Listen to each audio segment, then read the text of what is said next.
Hello दोस्तों, स्वागत है आपका ब्लडी डेविल यूट्यूब चैनल में। आज हम देख रहे हैं ज़मीन से निकला भूत। हम सुनेंगे कि जैसे ज़मीन से निकला भूत और उसने एक लड़की को अपने वश में किया। ये कहानी है रीमा नाम की लड़की की।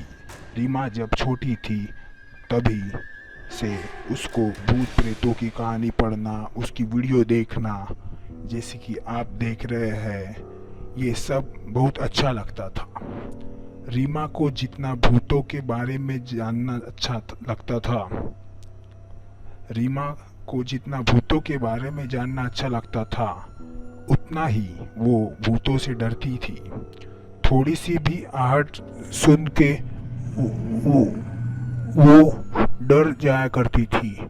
ऐसे ही समय बीतता गया और देखते ही देखते रीमा शादी के लायक हो गई। रीमा के घर वालों ने उसके लिए एक अच्छा सा लड़का ढूंढा और उसकी शादी कर दी। रीमा शादी के बाद अपने ससुराल चली गई। वहाँ पे बहुत अच्छे अच्छे अपनी जिंदगी बिताने लगी। घर की स्थिति अच्छी नहीं थी।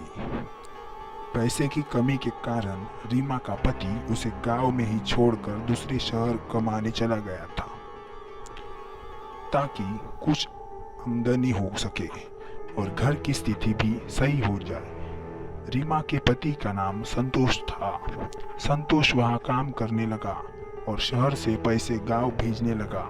जब स्थिति सामान्य हुई तो एक दिन रीमा ने संतोष को कहा कि मुझे भी शहर घूमना है, मुझे अपने पास ले चलो।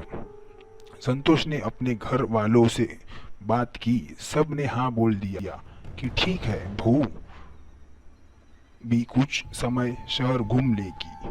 फिर संतोष अपने ऑफिस से छुट्टी लेके गांव आ गया। रीमा को अपने साथ ले जाने शहर पहुंचने के बाद वो लोग एक किराए के मकान में रहने लगे। वहाँ पे और भी किराएदार रहते थे। वही रीमा की दोस्ती पड़ोसी में रहने वाली सुमन नाम की लड़की से हुई। कुछ दिन अच्छे से बीत के बाद एक रात सीमा किसी आदमी की दर्द भरी आवाज में चिल्लाने की आवाज सुनाई दी। ये सुनकर रीमा डर के मारे उठ गई और अपना वाहन समझकर फिर से सो गई। उसके बाद हर रात ऐसा सिलसिला चलता रहा। फिर एक रात सीमा ने संतोष को ये बात बताई। संतोष ने इसे रीमा का वहम बता के इसे बात को टाल दिया। एक रात संतोष काम के सिलसिले से बाहर गया हुआ था और रीमा उस रात अकेले सो रही थी। तभी अचानक उसे पलंग के पास एक परछाई आके खड़ी हो गई और रीमा का नाम पुकारने लगी।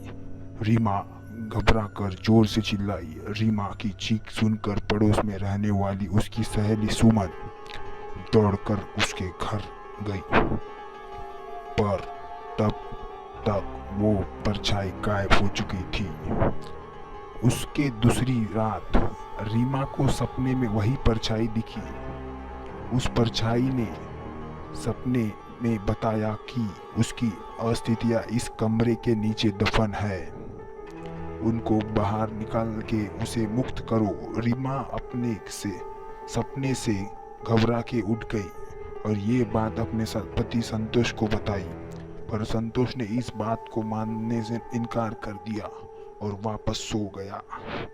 दूसरे दिन जब संतोष अपने काम पे गया तब रीमा ने उस कमरे की खुदाई करना चालू कर दिया, पर उसे वहां पे बस एक बॉक्स मिला। रीमा ने जैसे ही उस बॉक्स को खोला, उसमें से तेज आवाज के साथ एक काला साया निकला और वो रीमा के शरीर में घुस गया।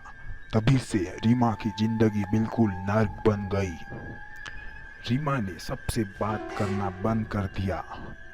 बार बार उसे नशा करने का मन करने लगा। कितनी भी खाना खा लो, उसका पेट नहीं भरता था। ये सब देखकर संतोष परेशान होने लगा। जब रीमा ने खुद को मारने की भी कोशिश की तब संतोष अपनी नौकरी छोड़ के उसे अपने गांव ले गया। वहाँ पे भी रीमा ने वही हरकतें चालू रखी। रीमा के सास ससुर को इस बात का अंदाजा हो गया था कि वो किसी भूत प्रेत के वश में है, इसलिए उन्होंने रीमा को दरगाह पे ले गए। वहाँ पे एक बाबा ने रीमा के अंदर से उस भूत को निकाला और उसके हाथ में धागा बांध दिया, जिसके बाद रीमा ठीक हुई और उसके बाद वो कभी शहर नहीं गई और संतोष भी अब अपने गांव में ही काम करने लगा। दोस्तों, ब्लडी डेविल यूट्यूब चैनल की कहानी आपको कैसी लगी हमें कमेंट बॉक्स में बताएं और हमारे चैनल को सब्सक्राइब करें। धन्यवाद।